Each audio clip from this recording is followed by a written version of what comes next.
we were definitely, building the railroad with the train coming at 100 miles an hour, and it was rough. It was rough for a while, but here we are on the other side of that with a far tighter operation. We've matured as an organization as a result of that, and I'm very thankful for that. This is your daily real estate syndication show. I'm your host, Whitney Sewell. We are back again today with Jordan Kavana. You're going to hear him again in just a moment, dive more into growing and scaling and some tough decisions that have to be made. If you really are going to grow and to scale, there's going to be tough decisions that have to be made. And I don't like it when those things have to happen, but it's those who are willing to actually make those decisions, right? And move forward. Sometimes you find out it's the wrong one, right? And you're going to hear that today from Jordan, some tough decisions they had to make, and man, what they have learned and how they're continuing to scale. Jordan, welcome back to the show. I'm looking forward to continuing the conversation. I want to encourage the listeners, if you didn't, you need to go back and listen to yesterday's show. You're going to hear more about Jordan and what's happened at ARC Homes and how they have scaled. And you're going to hear some key things that he dropped a number of things just that, that he focused on, especially early on, and even percentages of how he did that. And we dove into a few of those, which I thought were just crucial. If you are earlier in your business or start either way, even if you've been in business 10 years, you need to hear some of those things that he was just elaborating on in yesterday's segment. Today, Jordan, let's continue the conversation. Welcome back to the show. Thank you, sir. Glad to be here. Thanks for your time. Yeah, thank you again. I want to just I get questions all the time, Jordan, about growing, scaling, and especially the scaling piece. I feel like oftentimes we get in ruts, right? Or things happen. Maybe we have some hard times and it just feels like we cannot get past it, and I feel like it's that journey of an entrepreneur, and that's what many of us, I feel like, live for. It's like figuring out how to get past that next hurdle to scale or to grow or whatever that may be. Jordan, I'm sure there's been some hard times you faced, or maybe even early on, or even more recently. Any examples that you could share, or maybe we could dive into? Yeah. Look, I think the most relevant one was just under 3 years ago now. We kind of joined forces with a much larger firm. Actually, it's a public company in Israel. And I'd say one of the biggest challenges that I've had to overcome is I come from an entrepreneurial world. That's what I've always been. That's what I've always done. And when all of a sudden you have to adapt to not only reporting as a public company needs you to report, but to kind of staff up, train your team, recreate processes, technology. I mean, everything had to change in a very short period of time.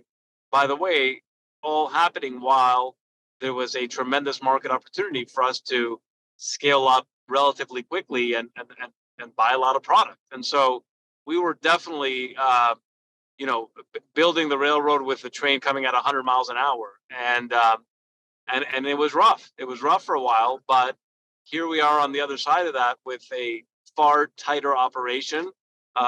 We've matured as an organization as a result of that, and I'm very thankful for that. So yeah, big lesson learned. It's interesting. I just find it's times like that it pushes us to think differently, right? Like you all had to do things differently because you couldn't just like take one next step. You had to take like 10 steps, right? And you had to think differently to be able to accomplish that. And I think in a way that you probably wouldn't have thought of otherwise. You would have just been thinking maybe 1 or 2 steps ahead versus, no, we got to figure out how to get 10 steps ahead. Is that accurate? It's accurate. Listen, it's adapt or die. It's just the way it works. Love that. No doubt. Speak to maybe how you all came together at that time as a team and were able to move forward that fast. Because no doubt it required so much from not just you, but I would imagine the entire team in a big way. Oh yeah. It's always, it's all about the team, but several things happened. First of all, I had to make a lot of tough decisions around former team, right? Because sometimes you may have the best plans and the right partners and the capital and whatever else, but the people that are there are resistant to the change and to the growth. And so, unfortunately, some really good people that were with me, didn't make it, weren't ready for the challenge or for the growth or whatever. On the other side, the positive is that the people that we welcomed embraced that change, and so here we are. But I'll say that another big challenge was it's really tough when you've done something a certain way for a long time, because all of your kind of ecosystem, service providers, et cetera, they're used to that. All of a sudden on a Monday morning, you wake up and you say, hey, how we've been doing business for the last 5 years? Yeah, we're going to have to change that because there's more processes and there's more paperwork. And, all of a sudden you find that it's not only about your internal team, it's about the whole ecosystem around you has to change. And so that was quite challenging as well. But like anything else, we've overcome it. We stay positive and, chin up, ready for the next battle. That's an interesting point. So not only the team had to change, but the whole ecosystem around you. Any other examples, as far as helping us understand better about like the whole ecosystem that had to change? Any other, I don't know, some clarification there of what else had to change?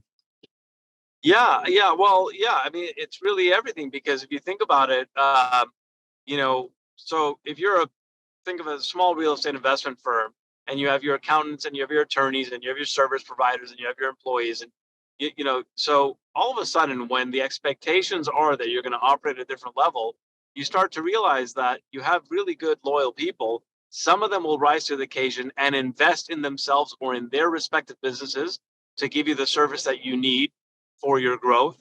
Some will say, well, that's not who we are, or that's not what we do. And so what you realize is that it all starts from within. You have to first upgrade yourself, your team, your processes, your technology, et cetera. And then all of a sudden you find that you're spending all this time talking to everyone around you, saying like, hey, are you game for this or not? Because this is what we got to do.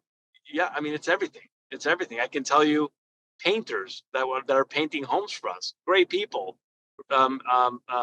licensed field agents who were bringing us leases.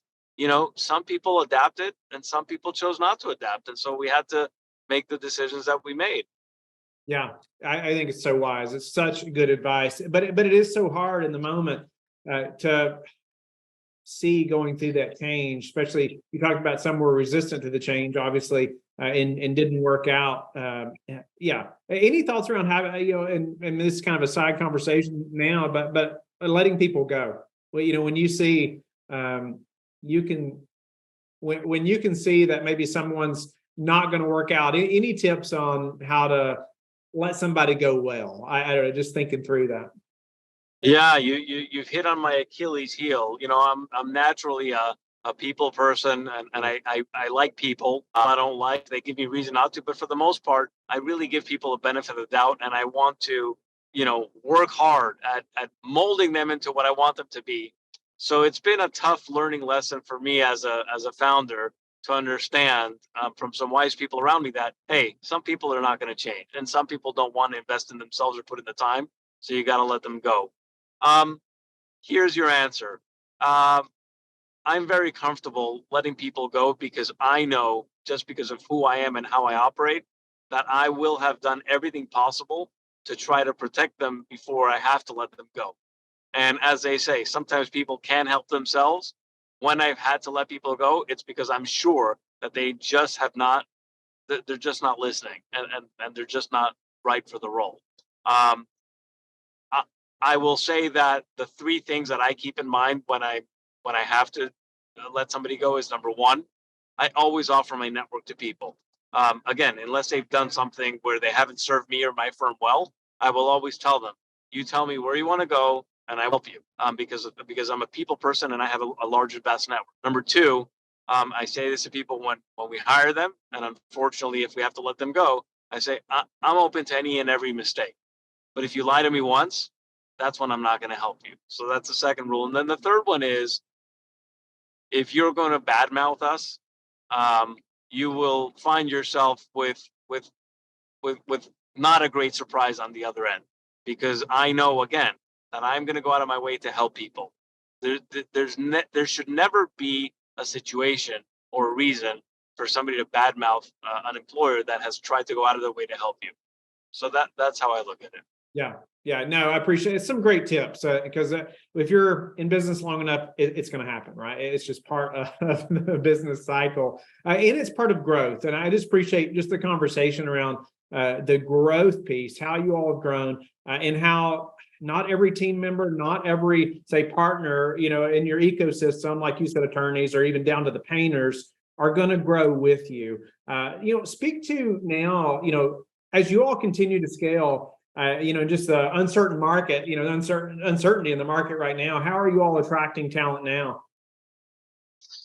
Yeah, that's a great question. I mean, I'm very proud to say that it's far less difficult for us to attract talent today than it was just a couple of years ago, because thankfully we have a reputation in the market, not only as one of the leaders in our space and definitely a pioneer in the single family industry, but we have a really solid reputation as a company that is well capitalized, takes care of their people, and is growing. And so I'd say that we are not having to hunt nearly as hard as we once were. People really want to come to us, and also, look, we're based in South Florida, very close to Miami. That kind of helps too. Yeah, no doubt. A lot of pool there to have as far as a large pool of talent, I'm sure. Jordan, what would you have done differently? If you look back to 2008, any thoughts of, man, I wish I had known this when I started, or anything around whether it's single family or to hiring, or even personally how you led the team? Yeah, I've thought about this a lot, and I think number one, I would have put together an advisory board day one. I mentioned earlier I have a really good network, and I'm blessed to have a lot of people that are out there to help me and listen to me. And so I should have put together an advisory board that would have helped me from making some stupid mistakes. Number two, I I had a success from a previous company when I started this one. My mentality, for better or worse, has always been, to match your revenue and expenses, meaning don't get too ahead of your skis and invest too much until you know that there's a viable business concept there. And I probably should have invested um, into some really good people early on, as opposed to like, just kind of trying to do it step by step, because they would have helped me not make as many mistakes as I made early on while I learned, the business. So yeah, those are the two big ones for me.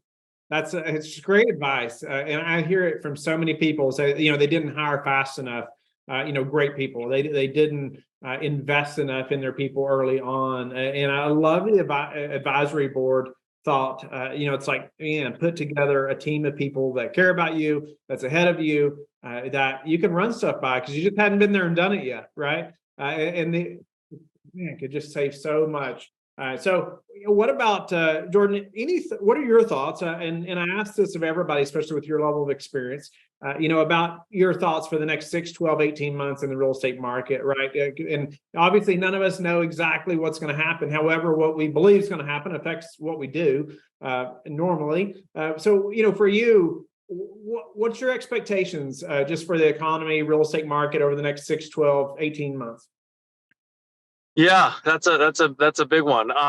Look, I think just starting kind of zoomed out, it's a really scary time for a number of reasons. Number one, I think that America as a whole is very vulnerable in the sense that we find ourselves consuming a lot of information, but not necessarily um, believing or fact checking, right? Like how much of this information is actually accurate versus, us being sold something.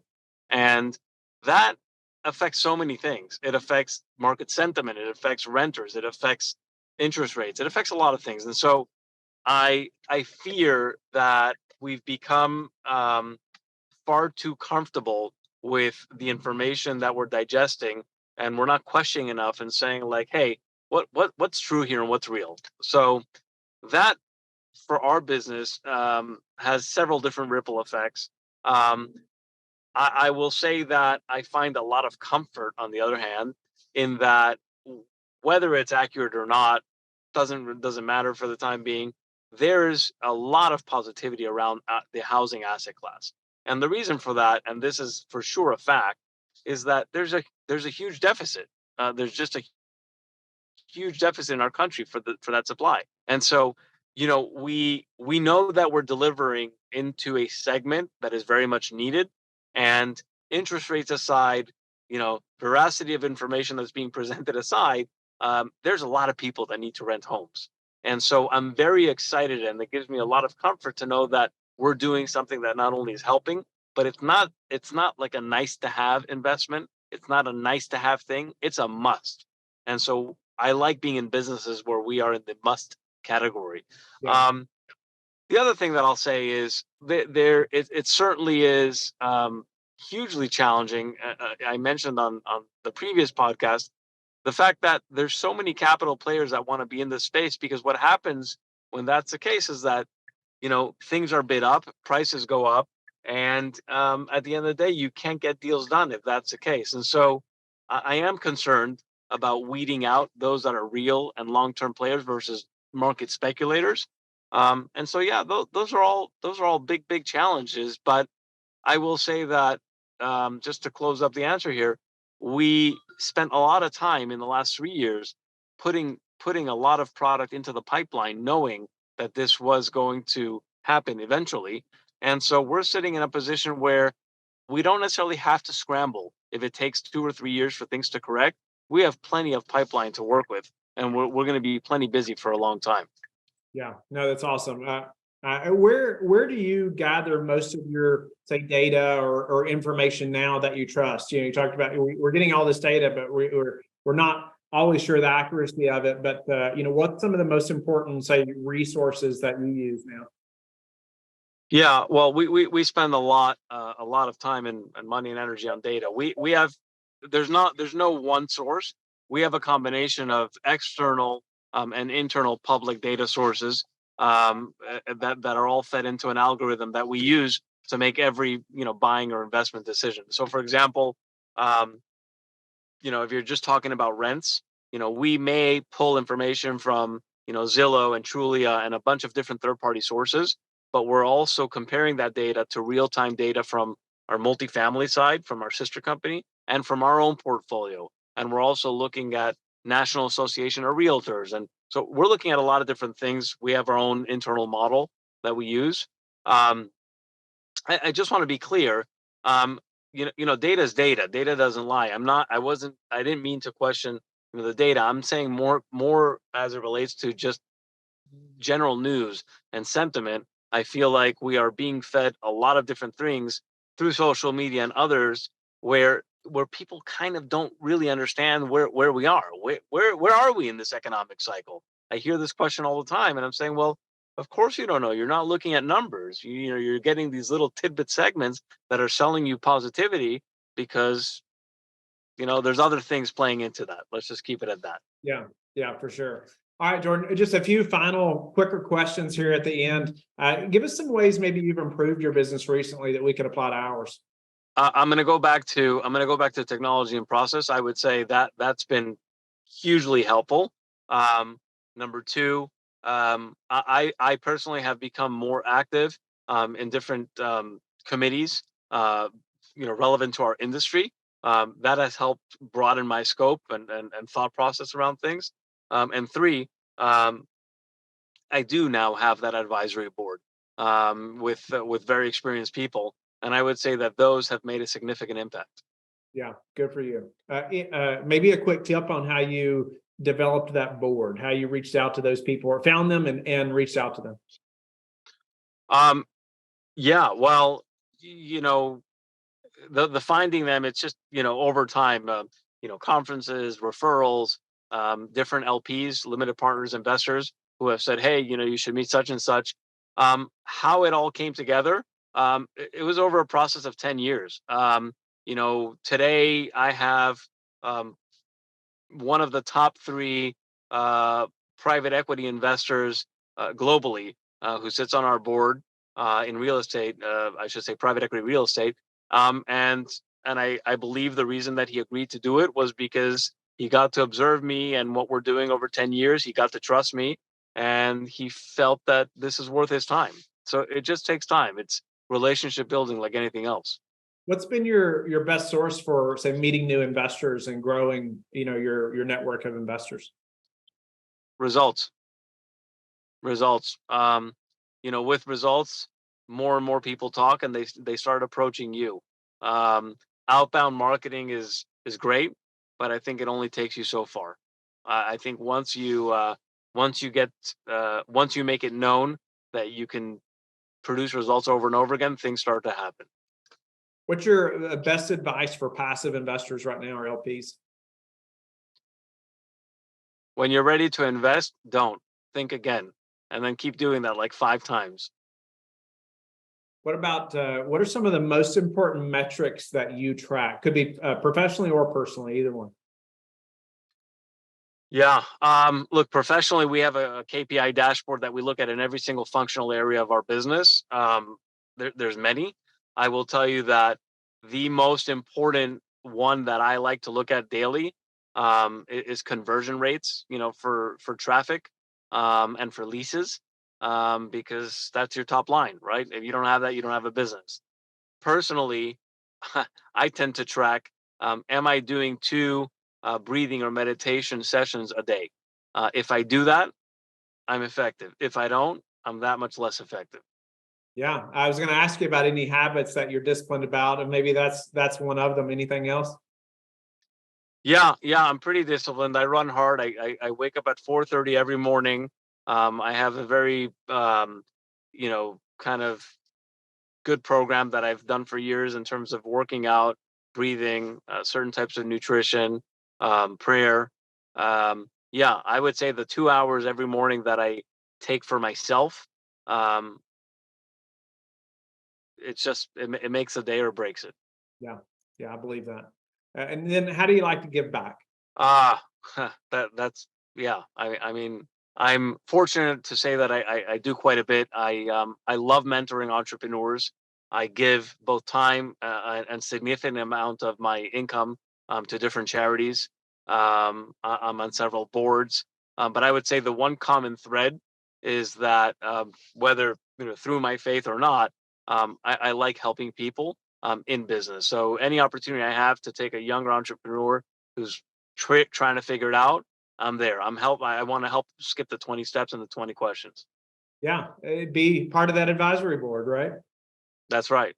Yeah, pay it forward. Yeah, Jordan, thank you so much. It's been a pleasure to have you on the show now for 2 days or 2 shows in a row, and just grateful to get to know you and really hear your success journey, right? And I call it a journey because it is, right? The ups and downs and of an entrepreneur and a business and growing as fast as you all have, and just grateful for you being willing to share some of the difficulties, right? You all have had, and even 3 years ago, and how you all joined, but in a way that made you all scale and think differently, right? And it pulled you out of the box maybe a little bit, out of your all's comfort zone. And so, man, just grateful so much for your time, the way you've given back to us. Tell the listeners again how they can get in touch with you and learn more about you and ARC. Sure. And thank you for your time. It was an honor. You can contact me by email. It's JORDAN at T as in Thomas, I as in India, M as in Mary, G as in George, M as in Mary, T as in Thomas.com. So Jordan at TIMGMT.com.